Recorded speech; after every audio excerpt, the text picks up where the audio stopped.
Hello eighth class. अभी तक हमने क्या पढ़ा था इसमें? आकस्मिक भू संचलन। आज हम क्या पढ़ रहे हैं? आकस्मिक। अभी तक इसके पहले हमने पढ़ा है कि दीर्घकालीन भू संचलन जो कि धीरे धीरे होते हैं, मतलब पृथ्वी के ऊपरी सतह पर जब धीरे धीरे परिवर्तन होते रहते हैं तो उसको दीर्घकालीन या सुप्त जो भू संचलन कहते हैं। अब कभी कभी आकस्मिक और तीव्र भू संचलन हो जाता है ना, मतलब अचानक से और तीव्र परिवर्तन हो जाता है पृथ्वी के ऊपरी सतह पर। तो आज हम यही पढ़ रहे हैं कि आकस्मिक या तीव्र जो भू संचलन होता है वो क्या है। तो क्या है, कभी कभी जो होता है वो अंतर्जात बलों के कारण भूपटल पर अकस्मात ही धरातल मतलब पृथ्वी की सतह, उसमें क्या होता है परिवर्तन के साथ साथ विनाशकारी जो घटनाएं हुई हो जाती है, मतलब तेज परिवर्तन होता है पृथ्वी की ऊपरी सतह पर। तो ये घटनाएं क्या कहलाती है? आकस्मिक भू संचलन कहलाती हैं। तो ये कितने प्रकार की होती है? दो प्रकार की होती है। कौन कौन सी? पहला ज्वालामुखी और दूसरा भूकंप। आपने सुना होगा ज्वालामुखी का नाम और भूकंप। तो ये जो आकस्मिक भू संचलन होता है जो तीव्र होता है, तेजी से होता है पृथ्वी की ऊपरी सतह पे, वो दो प्रकार का होता है। पहला होता है ज्वालामुखी और दूसरा होता है भूकंप। तो आज हम सिर्फ ज्वालामुखी के बारे में पढ़ रहे हैं। तो आपको ये सामने चित्र दिखाई दे रहा होगा। ज्वालामुखी पृथ्वी के जो आंतरिक सतह पर तेज दबाव के कारण और जब ये परिवर्तन होता है तो नीचे का जो लार्वा होता है ना, नीचे पृथ्वी के अंदर जो खनिज पदार्थ हैं, अत्यंत गर्म जो पदार्थ है, चट्टाने हैं, मेघमा, तो ये ऊपर क्या होती है अर्थात परिवर्तन और ऊपर एकदम से ज्वालामुखी क्या होता है ऊपर निकल जाता है। तो अत्यंत गर्म गैस जो निकलती है पृथ्वी के ऊपर, इससे क्या होता है खनिज पदार्थ, अनेक चट्टाने और धूल के कण, वाष्प इत्यादि, ये सब क्या है यहाँ से इस छिद्र से बाहर निकल जाते हैं। लार्वा, गर्म खौलता पदार्थ, खनिज पदार्थ, तो ये सब अचानक जब ज्वालामुखी फूटता है ना तो वहाँ से ये इस तरह से निकल जाते हैं। अर्थात ये जो निकलते हैं तो ये क्या कहलाता है? ज्वालामुखी जो नली है। उसके बाद ये ज्वालामुखी शंकु, ये जो छिद्र होता है ये यहाँ पे ये क्रेटर कहते हैं, ऊपर से निकलती है वाष्प होती है और पृथ्वी की सतह जैसे यहाँ से तो इसके नीचे से ये क्या है तप्त चट्टाने मेघमा। तो ये पूरी ज्वालामुखी की क्रिया है। तो आपको ये चित्र दिखाई दे रहा होगा। अपनी कॉपी में ज्वालामुखी का चित्र बना लीजिए इसी प्रकार से। अब हम ज्वालामुखी क्या होता है इसके बारे में आपको बताते हैं। तो ज्वालामुखी क्या होता है? भूपटल पर एक गोल छिद्र, जैसे ये एक गोल छिद्र, भूपटल पर एक गोल छिद्र या दरार पड़ जाती है अचानक से वाला खुला भाग होता है।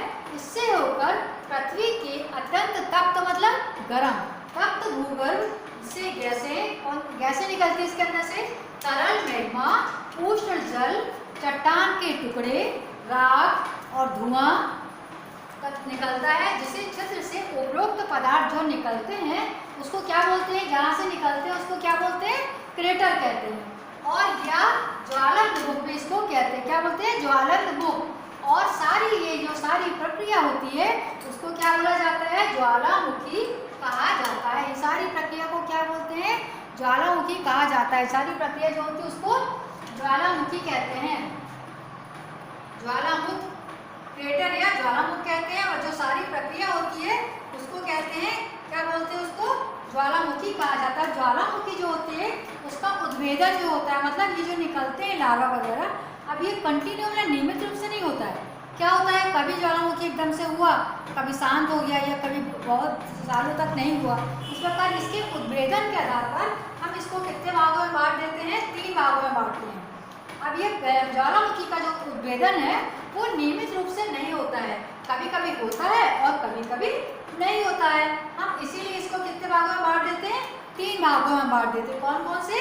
सक्रिय ज्वालामुखी, दूसरा अर्ध सक्रिय या प्रसुप्त ज्वालामुखी और तीसरा विसुप्त या शांत ज्वालामुखी। तो सक्रिय ज्वालामुखी क्या होता है? जो कि हमेशा सक्रिय होता है, मतलब हमेशा इसके अंदर से लार्वा और इस तरह से वाष्प और गैसें, धुआं ये निकलता रहता है। तो इसको क्या बोलते हैं? सक्रिय ज्वालामुखी। और दूसरा होता है अर्ध सक्रिय। अर्ध सक्रिय का मतलब ये एक बार तो निकलता है, उसके बाद ये कुछ समय तक नहीं निकलता है, थोड़ी देर उपरांत फिर से निकलने लगता है, मतलब इस क्षेत्र से थोड़ी देर के उपरांत ये सक्रिय होता है, इसलिए इसको कहते हैं अर्ध सक्रिय या प्रसुप्त ज्वालामुखी। अब तीसरा होता है विसुप्त या शांत। अब तीसरा ऐसा होता है कि एक बार यदि निकल जाता है जो लार्वा वगैरह अंदर से ज्वालामुखी में, तो उसके बाद ये वहाँ से दोबारा जो है उसका उद्भेदन नहीं होता, पर दोबारा वहाँ से गैसें कण, धूल, धुआं, ये सब पदार्थ जो होते हैं, चट्टाने वगैरह, ये नहीं निकलती हैं। तो इसको क्या बोलते हैं? विषुप्त या शांत ज्वालामुखी इसको कहते हैं। जब नहीं निकलती है तो उसको बोलते हैं विषुप्त या शांत ज्वालामुखी। जब थोड़ी थोड़ी देर में निकलते रहते हैं तो उसको कहते हैं अर्ध सक्रिय या प्रसुप्त ज्वालामुखी। और जो लगातार उसके अंदर से चट्टानें, धुआं, मिट्टी, कण जो और खनिज पदार्थ, ये सब जब निकलते रहते हैं तो उसको बोलते हैं सक्रिय ज्वालामुखी। ठीक है, तो हमने ये इसके बारे में पूरा पढ़ लिया। ज्वालामुखी किसे कहते हैं, एक बार हम फिर से देख लेते हैं।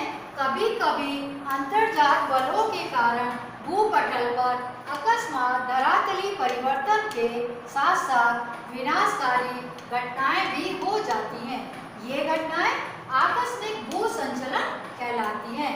और ये प्रक्रिया दो प्रकार की होती है। कौन कौन सी? पहला ज्वालामुखी और दूसरा भूकंप। तो आज हम केवल ज्वालामुखी के बारे में पढ़ रहे हैं। तो ज्वालामुखी भूपटल पर एक गोल छिद्र या दरार वाला खुला भाग होता है।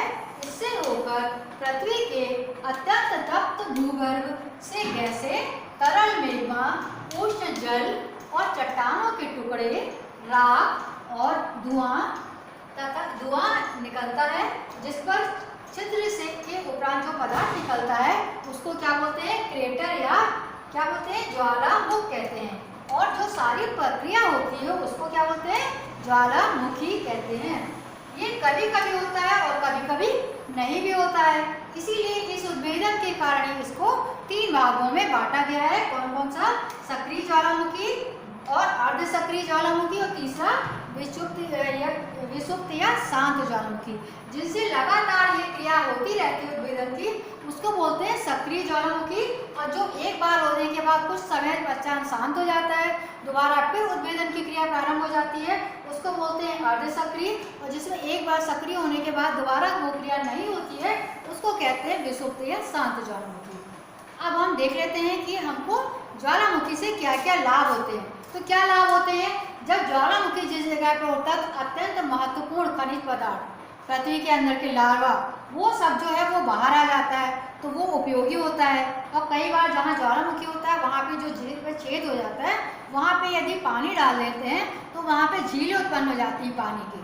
तो ठंडे और मतलब शुद्ध पानी की झील तैयार हो जाती है, तो वहाँ से पानी लोगों को प्राप्त होने लगता है ना। अन्य मूल्यवान धातु प्राप्त हो जाती है कई बार ज्वालामुखी के कारण।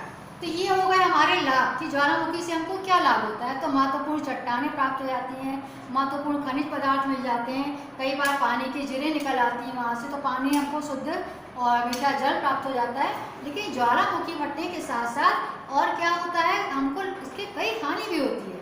जैसे अचानक ज्वालामुखी क्या मतलब पृथ्वी के अंदर जो है अंदर ताप जब बढ़ जाता है, पृथ्वी के अंदर दबाव बढ़ जाता है, तो वो अचानक जगह वहाँ से फट जाती है। अचानक यदि वहाँ से वो जगह फटी तो आग का गोला तरह से निकलता है, तो जान माल की हानि होती है, लोग जल जाते हैं, आसपास आग लग जाती है। मतलब कई प्रकार की जो है, और जो कई बार विषैली गैस निकलती है जो कि वातावरण को अशुद्ध कर देती है, वातावरण दूषित कर देती है।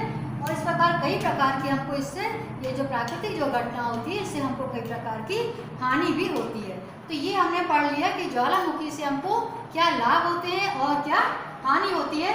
आकस्मिक भू संचलन के अंतर्गत कौन कौन सी क्रियाएं होती हैं? ज्वालामुखी और भूकंप। आज हमने ज्वालामुखी के बारे में पढ़ लिया है। ज्वालामुखी के बारे में ये सब आप अपनी कॉपी में उतार लीजिए और ये चित्र आप अपनी कॉपी में ज्वालामुखी का स्पष्ट रूप से बनाइए। ये होती है ज्वालामुखी की नली और ये होती है तप्त चट्टानें, मेग्मा अंदर से जो बाहर निकलती है, ये छिद्र है, ये क्रेटर है और ये वाष्प ऊपर जो निकलती है, और ये ज्वालामुखी शंकु। तो ये आप इस तरह से ज्वालामुखी का चित्र बना लीजिए अपनी कॉपी में। ज्वालामुखी क्या कैसी घटना होती है उसके बारे में लिख लीजिए। ये 3 प्रकार की होती है, सक्रिय, अर्ध सक्रिय, प्रसुप्त या विषुप्त या शांत ज्वालामुखी। इनके बारे में लिख लीजिए। तो फटाफट ये लिखिए, उतारिए बच्चों, किरण उतारो ये अपनी कॉपी में फटाफट। भू संचलन क्या होता है लिख लो अपनी कॉपी में। हम किनारे हो गए, ये आप उतार लीजिए। और ज्वालामुखी का चित्र अवश्य आपको भूगोल में जितने भी चित्र हम ब्लैक बोर्ड में आपको बनवा रहे हैं, इसका मतलब ये है कि वो आपको अपनी कॉपी में बनाना ही है। तो ये ज्वालामुखी का चित्र बना लीजिए। अब हम कल भूकंप के बारे में पढ़ेंगे कि भूकंप क्या होता है, उससे क्या लाभ और क्या हानि होती है। तो आज के लिए बच्चों इतना ही। लिख लीजिए इसको जल्दी से।